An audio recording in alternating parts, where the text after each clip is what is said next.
being to be able to play in a very historic place like the Rose Bowl. Heard so much about it, so I really enjoyed my time out there. Did you know the only Rose Bowl not played at the Rose Bowl was at Wallace Wade Stadium? Really? Yeah. That's interesting. I didn't know that. There's a lot of history between UCLA and Duke. Former coach Tommy Booker played for Wallace Wade at Duke. Right. And you got Britton Brown and all you need. Right. There's a lot of history. Did Britton Brown play at all a factor in you coming here? So Britton wasn't there when I got there. I'm a little younger than Britton. I came in the year he left. But I talked to Britton a lot when I had came on my official. He was just telling me how much of a great place it was and how he would think it'll be a great fit. And it's very similar to Duke as far as academics. So it's just been I've been having a great time out here. What about Bobo? Bobo.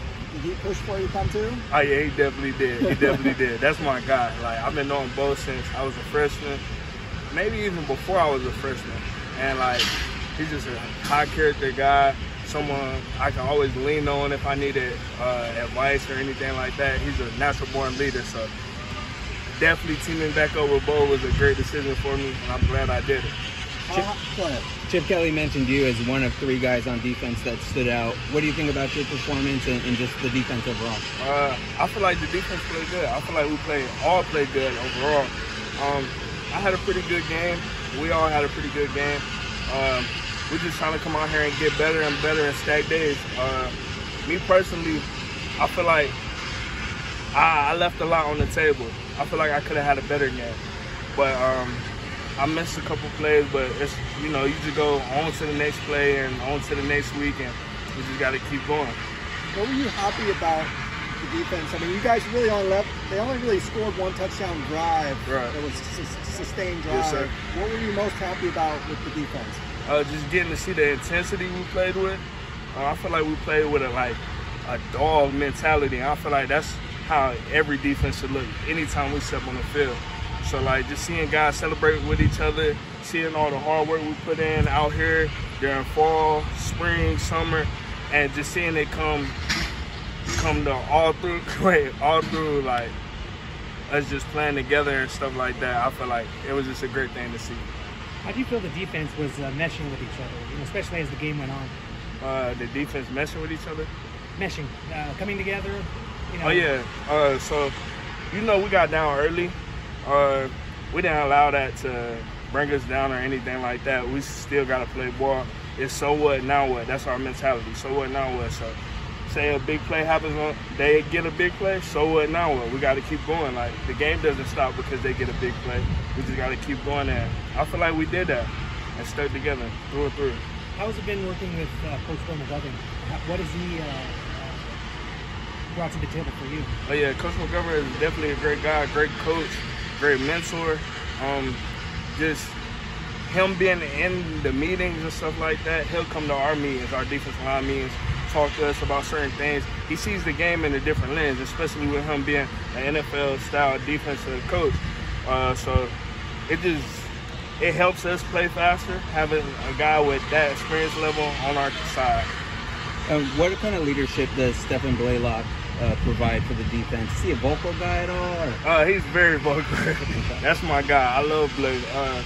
Actually, when I first got here, me and Blay was just talking. I didn't know Blay at the time because I didn't really pay attention to him. But just talking to that guy and seeing his mentality and how he plays the game, you can't do nothing but fall in love with a guy like that. You just get behind him and we all gonna go to war together. Playing Alabama State this week, an HBCU. Next year you got North Carolina Central, another HBCU you're probably familiar with. Right, I am. Does that have special significance to you for them being able to come out here and go to the Rose Bowl? It does. Playing HBCU is always special to me. It's a historically black college. But it's still just any other game.